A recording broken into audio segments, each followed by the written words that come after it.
What's going on, guys? Jerry Neutron here, back with a brand new video. Today we're going to do a little bit of a case upgrade. Just got in a brand new case from BitFenix, the Pandora ATX. They asked me to do a build in it. Of course, I told them I would. So today what we're going to do is transfer over all of the parts from my personal rig into this case, plus a few extras from BitFenix, namely their LED strips and LED fans. We're gonna throw it all together and see how this baby looks. I'm not really an LED guy normally, so this is me just kind of branching out, but I think this is gonna be a pretty solid build. So I don't wanna waste any time. Let's go ahead and get into the build and I can show you guys exactly what I'm putting in this thing. All right, so this is the workhorse of my build. This is the i7-4790K. I chose the CPU a few months back just because I wanted something a tier above the typical gaming build, since I am doing a little bit of video editing on the side, and this has definitely held its own.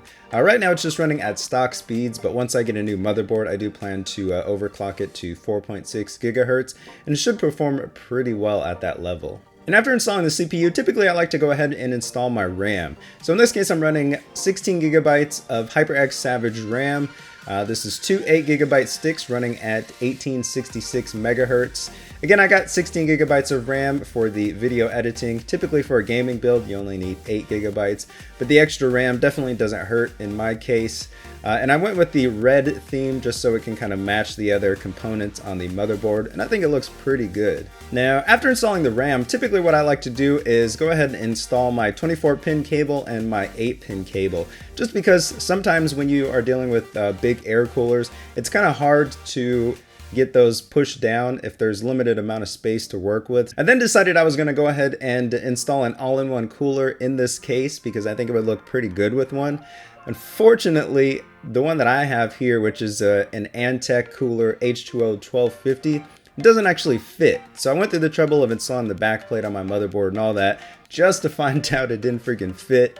I then went to the Dark Rock Pro 3 and tried to install that, and that was too tall, so that didn't actually fit either. So yay for actually trying to install CPU coolers without checking the case specs. So I ended up having to go back to my original cooler that I was using, which is the Be Quiet Dark Rock TF. No problem with the cooler at all. I just wanted to switch it up a little bit, but I'm definitely okay with just sticking with this one. I think it looks pretty sweet in this build, and it's pretty silent as well, which I definitely need for my builds. And once I got the motherboard mounted, I decided to just go ahead and remove the stock fans and install the LED fans that I have. So I've got two 140mm fans that are going to go up front for the intake, and then I've got one 120mm fan that's going to go in the rear for the exhaust. And now that that's done, I've decided to go ahead and tackle my storage. So I'm running a 240GB HyperX Savage SSD in here.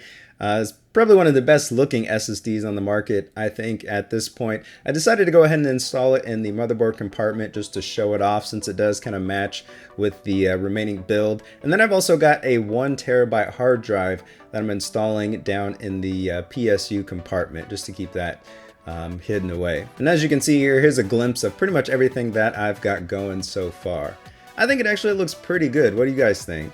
Now for the power supply, I'm going with a 850 watt Be Quiet Dark Power Pro 11. So this is the 80 plus platinum certified PSU. It's almost fully modular, but as you can see here, I've got plenty of cables to kind of figure out how I'm gonna tie them down and make it all nice and neat. Oh, and I can't forget the GPU. So I'm running an MSI Radeon R9 290X Lightning. It's got a huge air cooler on it. I think it's like a 2.5-inch slot card. I've got it overclocked right now to 1125 on the core clock and 1580 megahertz on the memory clock, and those are my 24/7 overclocks. And yeah, the card does run pretty well at those clock speeds. Also, here's a little glimpse of the magnetic LEDs that I'm installing here. But anyway, let's just go ahead and fast forward here to when I have tackled the cable management. All right, and here you guys can see it's pretty much done. It's not super great, but I definitely think it's good enough. Fortunately, some of the cables are not long enough, like that HD audio cable that you can see going across the SSD mount. And then I've got some that are too long as well, so I've kind of just had to tuck them away. But the main thing is you can't see them from the main compartment, so I guess that's all that counts in the end. Also, I'm not really happy with how the Front connector wires are looking in the main compartment. They're just kind of hanging out down at the bottom of the motherboard. I wish this case had just a little bit bigger grommet to run all of those cables through. Either that or more than one. That way you don't have to just kind of lay them out across the bottom of that compartment. But overall, I think it looks pretty good so far. So now that everything's in, let's just go ahead and check out the system when it's on so you guys can get a look at the LEDs. And I'll just hit you with some B-roll footage so you guys can see the system as a whole.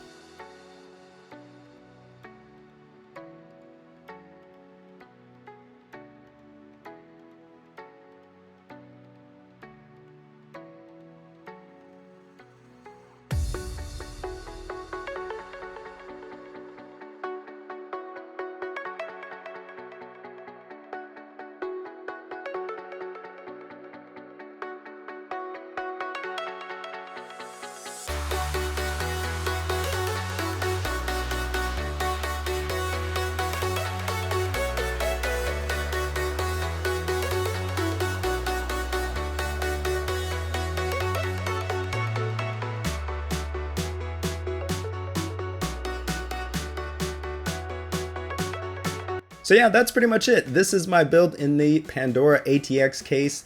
Let me know what you guys think about this case and this build down in the comments below. What do you think about my LED choices? I know the graphics card kind of messes it up a little bit because it's got those blue lights on top that I can't actually disable. I'm wondering if I should have went with white LEDs just to kind of make something more neutral, but I don't know. And should I give this thing a name? If you want to see more videos like this, make sure you give this video a thumbs up. Go ahead and subscribe if you haven't already for more content just like this. And yeah, I think that's about it, guys. So until next time, see ya. What's going on, guys? I'm Jerry Neutron, and this is the OnePlus X. At $250.